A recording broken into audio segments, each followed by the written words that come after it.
What's up, guys? On this episode of On the Set, I'm checking out A Quiet Place Day 1, the prequel to A Quiet Place starring Lupita Nyong'o and Joseph Quinn. So let's get into it. So, Sam is a terminally ill cancer patient living in a hospice in New York. She's real hesitant to do much of anything, but one of her nurses, a guy named Ruben, convinces her to go to a marionette show with a group, and she reluctantly agrees. When they make it into Manhattan for the show, a bunch of strange objects start falling from the sky. The objects, of course, turn out to be aliens, who then start massacring people left and right. It's pretty bad. All of a sudden, in the chaos, an ambulance explodes nearby, knocking Sam out. She wakes up a while later inside the theater along with some other survivors, like a guy named Henry.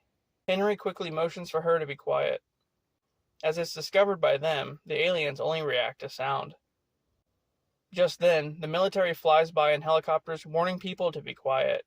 Wow, what a bunch of assholes. Like they didn't already know to do that. I bet you feel real safe up there, don't ya? Sam looks over to see fighter jets blowing up bridges leading into Manhattan, basically trapping them there while the aliens attack. Awesome. One of the other survivors starts to lose it and Henry tries to silence him, but he ends up killing him by mistake. It's alright, Henry. Fuck that guy. Anyway, later on that night, the theater's emergency generator kicks on and it's noisy as shit. Ruben goes to shut it down and gets killed in the process. Then the military states they'll be evacuating people by boat due to the aliens not being able to swim. Well, fuck it, just load up a few cruise ships then. A large group of people then try to head towards the evac point all at once, but they end up being too loud and they fuck it up, attracting more aliens to cause more fuckery. Sam sees this and runs away from the chaos, and she ends up getting away. Then, Eric, a law student who somehow survived as well, runs into Sam, and she tries to direct him towards the evac point. But he just ends up following her to her house instead. The next morning, Sam tries to ditch Eric yet again and heads towards Harlem. But Eric ends up finding her anyway, and they go together. They venture into a subway where more aliens wait. They accidentally alert a few of them, and one of them chases after them. Before it can attack them, though, the creature drowns in the water, filling the subway.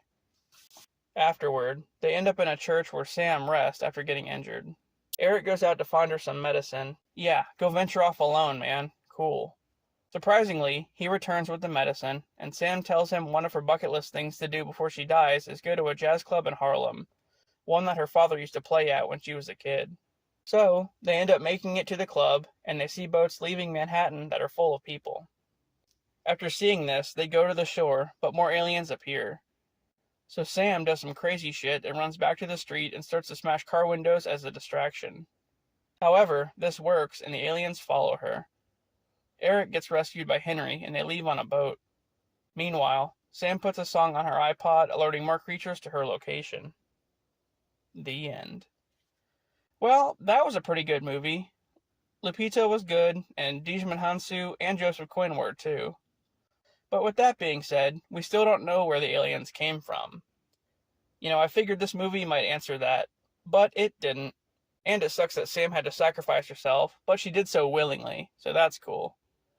Well, that was A Quiet Place, Day 1. Thanks for watching, guys, and I'll see you later.